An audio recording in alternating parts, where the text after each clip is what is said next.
Hi, I'm Bob Trask. This is our weekly reset, and today we're going to talk about one of my favorite subjects of all time, awe and wonder. Might sound like, it's a little like Sesame Street. Well, maybe so, but I think it's more important than that.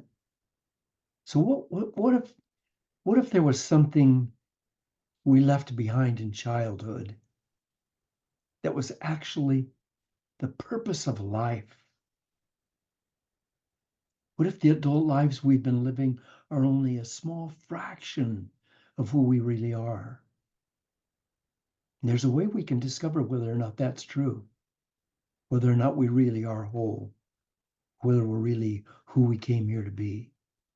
And that's a good question for me. Maybe a good question for you. Are you who you came here to be? Or are you pretending to be someone else? We just have to ask this one question. What do I really want to experience? Now, notice I didn't say, what do you really want? I said, really, you want to experience. Wayne Dyer said to be more childlike, you don't have to give up being an adult. The fully integrated person is capable of being both an adult and a child simultaneously. Recapture the childlike feelings, wide-eyed excitement, spontaneous appreciation, cutting loose and being full of awe and wonder at this magnificent universe. So, so I'm talking about awe. So what is awe? What does awe really mean? One of the dictionary definitions said that it's a feeling of reverential respect mixed with fear and wonder. A feeling of great respect, sometimes mixed with fear or surprise. Oh, how come they're saying fear? What's this fear thing stuck in there for? I've got to tell you, I'm in awe and wonder a lot, but I don't feel fear. So what is awe? What is really awe? It's a feeling we get in the presence of something that's so vast that it challenges our understanding of the world. Can you stay with me on that? We're in the presence of something so vast that it challenges our understanding. It challenges our concept of the world. Like looking up at the trillions of stars in a night sky and not just looking at them, but seeing them,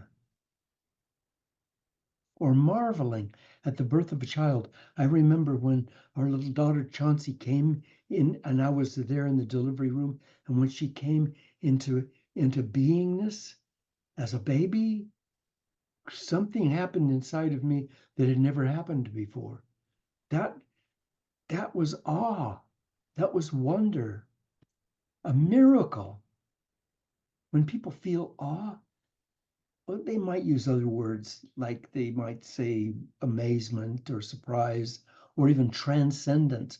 Boy, I got to tell you, in my awness, I go through transcendent pretty commonly. And the more common sources of awe for people are just to be able to stop doing, doing. You can't get any awe in doing. Awe comes from being. Oh, now you say, but yeah, but what about an artist that's creating some awesome art? They're in awe and they're doing, and their beingness is going into their doingness. Their beingness is going into their doingness. And you can listen to music and be in awe. Have you heard The Swan by Sanson? Oh, breathtakingly beautiful. Nessun Dorma. Nessun Dorma is from the opera Turandot, and it means none shall sleep. And in this opera, Princess Turandot has decreed that no one in the kingdom shall sleep until they discover the name of the unknown prince who's challenged her. But you listen to the music Turandot and you realize this is way beyond an opera. This is way beyond anything else.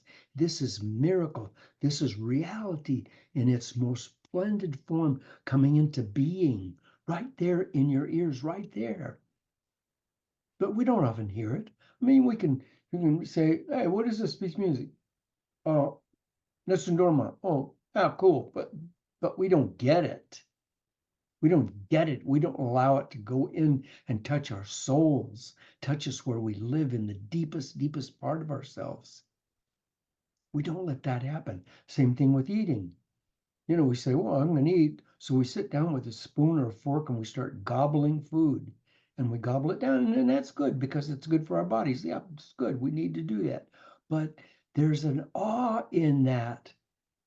Boy, when you taste something really delicious and I'll put it in your mouth and chew it, when you take a piece of the richest dark chocolate and put it on your tongue and push it up to the roof of your mouth, and I dare you to not swallow it.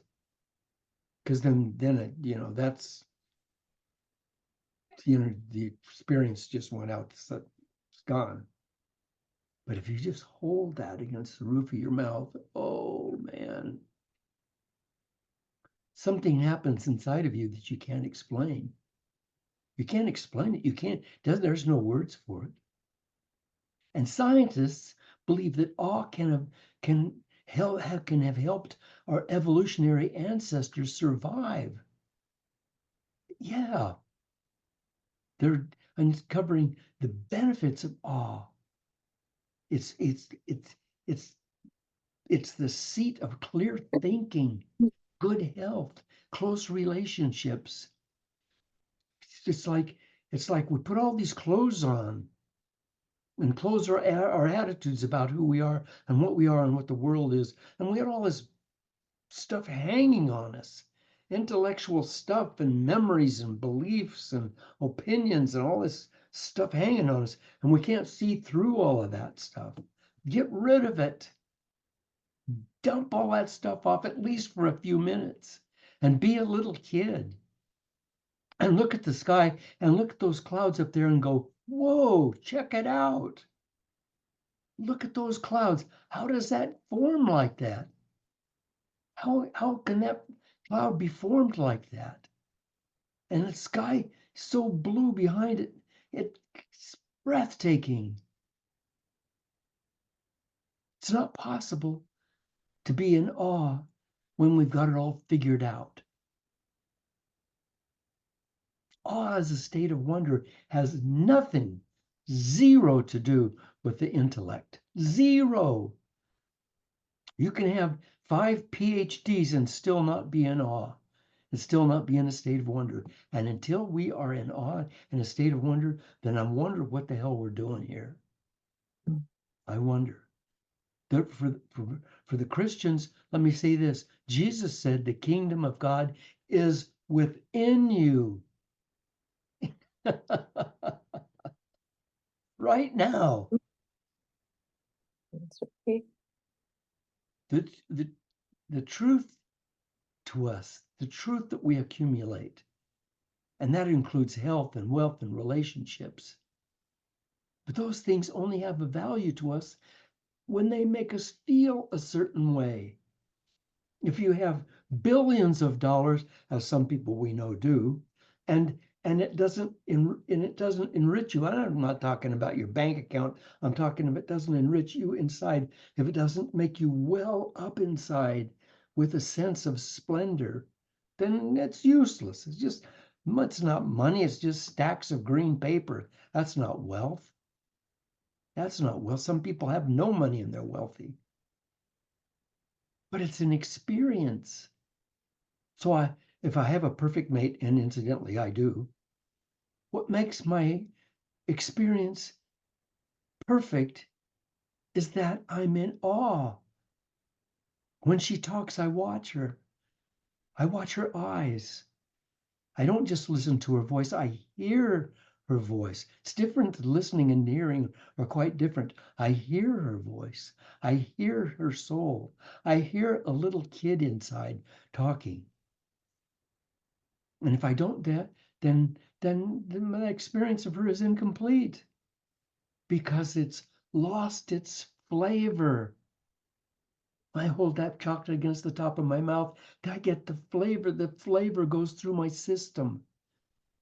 When I look at a cloud, when I look at the trees, and the trees are sparkling in the soft morning breeze, and the sky's blue behind them, and there's a depth between those trees and the sky and the clouds, and that depth swims around, and a bird swims across the sky as I'm watching, and that whole thing is going on inside of me. I'm I'm tasting the flavor